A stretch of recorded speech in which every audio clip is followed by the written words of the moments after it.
Munnange nkulamusizza ku mukutu guno ogw'obuntu buno bwe tugenda nga tuteekako obwerere osuubira nti ekyaliyo obungi obujja ne kuno twagadde okwongera ku obwo bwali owuliddeko ku mukutu guno obukwata ku nsonga ez'enzikiriza yaffe naddala ng'obulokole. Amannya nze Washington Sebina Kaggwa, omuweereza w'enjiri ya Katonda mu ggwanga erya Uganda mu kibuga Kampala n'emiriraano, nga ndi mu buweereza obuyitibwa Kingdom Covenant Ministries wamu ne Leadership 555 Uganda. Nja kwogera kaakano olwaleero ku nsonga nate ey'okulokoka kwaffe. Ku mulundi guli twayogera ku kulokoka. Okulokoka kye ki? Ani alokoka? Era bamulokola batya? Alokoka atya? Leero nja kwogera ku kigambo omuntu okulokoka n'atakyuka. Lwaki abamu balabika nga baga nti baalokoka naye ne batakyuka mu nkola zaabwe? Ndowooza waliwo obuzibu bwe twagala okunnyonnyola obulungi. Ekisooka nja kusoma mu kitabo kya Tito essuula ey'okusatu olunyiriri olusooka, nja kukomera ku lunyiriri olw'okutaano ndowooza. Eky'omukisa obubiri mu Luzungu naye oba olinayo Oluganda ojja kwesomera. Bigamba bwe biti: Remind them to be subject to rulers and authorities, to obey, to be ready for every good work, to speak evil of no one, to be peaceable, gentle, showing all humility to all men. For we ourselves were also once foolish, disobedient, deceived, serving various lusts and pleasures, living in malice and envy, hateful and hating one another. But when the kindness and the love of God our Savior toward man appeared, not by works of righteousness which we have done, but according to his mercy he saved us through the washing of regeneration and renewing of the Holy Spirit. Singa obo bisomye mu Luganda byennyonnyola bulungi nnyo. Ono akubiriza abakkiriza babe n'empisa eziraga nga baakyuka, nga bagondera gavumenti, bagondera abali mu buyinza, si bantu bampaka, si baakumeggana bumegganyi nabo. Sandisuubidde mulokole kusangibwa ku nguudo nga yayokya ebipiira, eyo si kalicha yaffe. Simusuubira kubanga ayomba na gavumenti oba abali mu buyinza, eyo si kalicha y'aba baana ba Katonda abaalokoka ne banaazibwa. Agambye nti tubeere ba mirembe, abakkakkamu, abalaga obuwombeefu obwa buli ngeri, kuba naffe dda twali basirusiru nga tukola ebintu ebiringa ebyo bikolwa abantu batamanyi Katonda. Kati omuntu azze wa Katonda agambye nti n'atulokola si lwa bikolwa byaffe eby'obutuukivu bye twakola, naye olw'okusaasira kwe ng'atunaaza n'okutuzza obujja n'okutulongoosa mu mwoyo, okutuzza obujja mu mwoyo mutukuvu. Waliwo ekibeera mu bulamu bw'omuntu alokose. Mu Yokaana essula 3 olunyiriri olwokusatu n'olwokutaano, waliwo omusajja munnaddiini eyali omukulu mu Bafalisaayo yajja eri Yesu n'amugamba nti, Mukama Igiriza, tumanyi nga wava eri Katonda. Yesu n'amwangwira n'amubuulira ensonga eyamuli ku mutima. N'amugamba nti omuntu bw'atazaalibwa mulundi gwakubiri tayinza kulaba bwakabaka bwa Katonda. Addamu ddala mbagamba nti omuntu bw'atazaalibwa mu mwoyo n'amazzi tayinza kuyingira mu bwakabaka bwa Katonda. Bibiri ebyogera awo. N'aleeta ekigambo eky'okuzaalibwa omulundi ogwokubiri.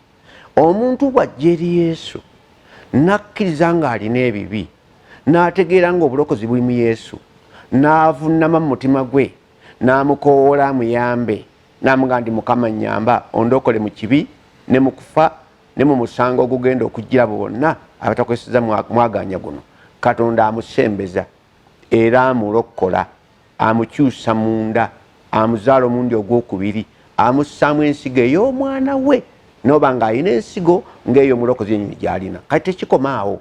Omuntu ono akatandika process ey'okuwangisibwa, asomesebwa.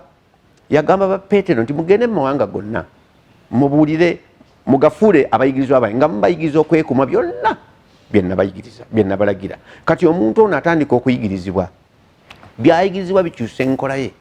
Pawulo bw'agamba nti yabba alekerenga okubba naye akolenga n'emikono gye. Ekigambo eky'obwenzi kireme na kulikka mu kamwa kammwe, ekitegeeza yayingira nga mwenzi, obwenzi abuleka.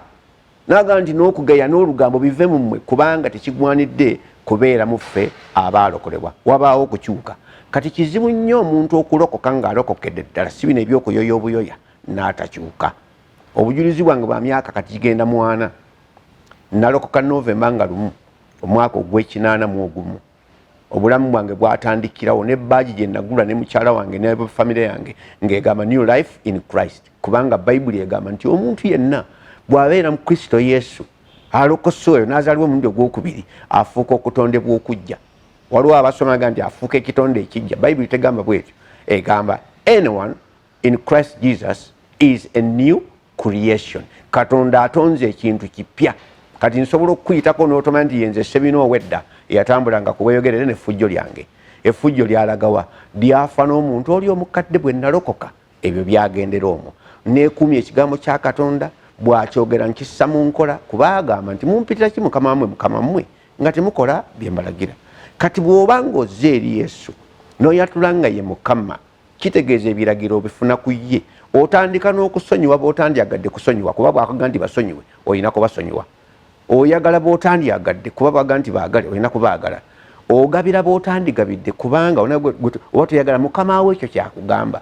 Tetukyaliwo ku bwaffe, tubeerawo ku bw'oli. Pawulo akyongera n'akinoganya n'agamba nti Bagalatiya 2:2 nti nakomerera wamu ne Kristo naye ndi mulamu. Naye n'obulamu bwe nnina si bwange kaakano, mbulina ku bw'Omwana wa Katonda eyanjagala neewaayo ku lwange. Kaakati Yesu ye yakoma, ffe atuwa obulamu bwe butandika obutambula. Abataalaba ye balabe ffe, abataafuna mukisa kusaasirwa ye ffe tutuusa ku bantu okusaasira kwaffe. So mbuusabuusa nnyo omuntu agamba nti yalokoka naye n'atakyusibwa mu nkola ze. Bino bye biyinza okubaawo. Yayo y'eddiini y'abalokole naye musanyusa n'asalawo nti lumu nja kulokoka era lumu n'agamba ndokose. Awo yeerokola yekka. Kati teyawangisibwa, teyalokoka kubanga yakyeteekamu yekka, naye ajja eri Katonda, ajja n'okwewombeeka ne yeewaayo wansi wa Katonda, azze kugonda, azze kuwulira, azze mu bukkakkamu. Era Mukama waffe atandika asooka kumukyusa munda kubanga yetakuba biraka, akukyusa munda. Enkyukakyuka zisookera munda mu ggwe ne zifuluma wabweru. Buli kyakubulira okukola kyokola. In fact atuyambako kubanga ensigo gyatuteekamu etusobozesa okwagala byayagala. Kyetuva tuyimba akayimba akagamba nti anjagaza byayagala, ansanyusa ennaku zonna, nsanyuse Yesu yanaazaako ebibi. Toyinza kulokolebwa n'otokyusibwa mu nkola yo. Bw'oba tewakyusibwa mu nkola yo tewalokoka. Era kyangu nnyo kubanga n'obulokole ennaku zino bufuuse emu ku ddiini empya. Muntu ayoya buyoya n'afuuka ekyo. Oyingira mu kibiina n'ofuuka ekyo. N'oba ng'oli muyimbi ne bakuteeka mu kwaya ne balaba omulokole awedde emirimu naye nga tokyusibwanga kubanga wajja ku bibyo. Kansembyeyo noono mu kitabo ky'ebikola by'Abatume essula y'omunaana waliwo omulogo bamuyita Simooni. Yabeera mu kibuga ky'e Samaliya ng'akijooyobya ng'akiraga nga ye w'amaanyi ennyo. Liba teribusa ne zireeta Firipo omubuulizi w'enjiri. Bw'agibuulira n'alaba ebyamagero, ono n'asalawo naye yeegatte ku bintu bya Firipo bino n'okubatizibwa n'abatizibwa. N'ayita ne Firipo naye lumu abatume Peetero ne Yokaana ne bajja. Yagenda okulaba nga bakolawo akantu ak'enjawulo ate Firipo k'atalina. Nga bwe bassa emikono ku bantu bafuna omwoyo omutukuvu. Kyava asemberera Peetero n'amugamba nti waayi kino mukinguze, nina sente zammwe mukinguze. Peetero yalyoka akibikwa aga nti toyina mugabo n'akatono ku bintu bino. Omutima gwo gujjudde omususa, ojjudde okukaawa kuba toyina mugabo ku bintu bino. Saba Katonda akuyambe. Bw'otoosabe oli mu lugendo. Amakulu omuntu ono yali mu kibiina ky'abalokole ng'agoberera Firipo. Alabika ng'agonze nga bano abasamize be tuba n'ennaku zino. Kabaka Kaganda yalokose ne tukyamuka naye ng'omuntu talokose. Kisoboka okwesogga mu balokole n'otalokoka kubanga gwe weetutteyo wekka. Naye toyinza kujja mu nkola ntuufu ey'okukoola Yesu akuyambe ng'ogondedde ddala n'akulokola ate n'otokyuka. Kati ebintu bibi tebikwatagana. Buli alokoka akyukira ddala. Kati obanga tokyukanga nandikuwadde amagezi weekebejje walokoka otya, oba wayoya buyoya, oba wakyamukira bukyamukirizi, oba bwakwatuza ebigambo ng'oli mu kiseera ekizibu.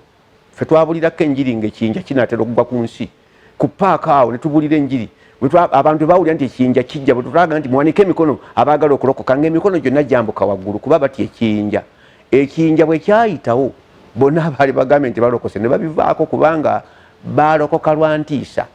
Abalala bamuzannyo ne gukutiisa nnyo, abalala oli abuulira n'akweraliikiriza nti bw'osala ekkubo oyinza okufiirawo n'ogenda mu geena n'olokoka lwa ntiisa. Omuntu talokoka lwa ntiisa, alokoka ng'asikiriziddwa okwagala kwa Katonda kwe yayolesa bwe yawaayo omwana we okubeera omutango ku lw'ebibi byaffe. Ne tujja nga tutegeeredde ddala nga tumanyi kye tukola ne tweweerayo ddala n'atulokola n'okutukyusa n'atukyusa. Kansube nti ebigambo ebikuwadde omukisa. Bwe bati bikuwadde mukisa onosangayo obulala bunakuwa omukisa yongera okunoonyereza obuntu buno bubaako ojja busanga bungi mukama akuwa omukisa. Amannya nze Washington Sebena Kaggwa, omuweereza w'enjiri ya Katonda wano mu Kampala, Uganda.